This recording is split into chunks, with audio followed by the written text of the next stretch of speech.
मेरा भाई छोटा बहुत ही प्यारा गाता है। अरे वाह, थैंक यू सो मच, बहुत बहुत शुक्रिया।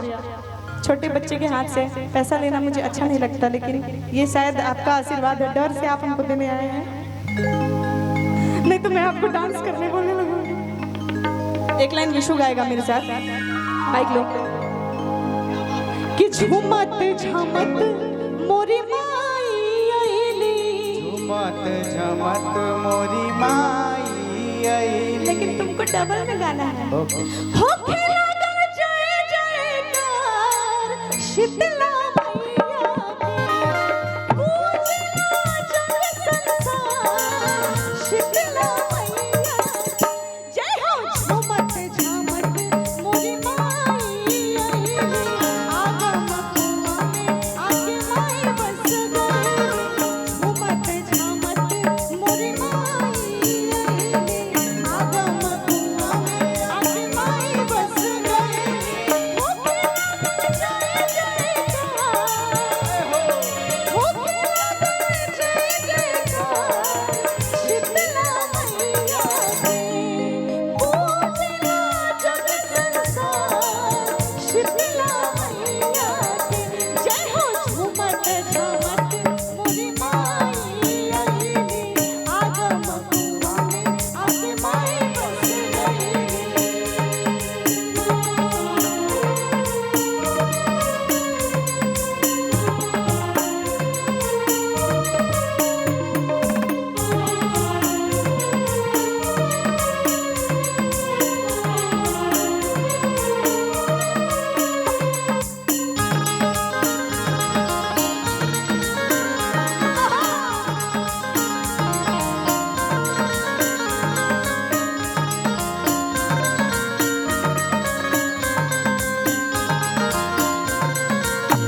ले रहे हो? इधर आओ, इधर लाओ, इधर लाओ, लेके आओ। कुछ कुछ, अरे वाह, ये फूल लेके आया, रेड कलर का फूल। इसको जाने नहीं देना, मैं अभी गीत गा रही हूँ इसके लिए।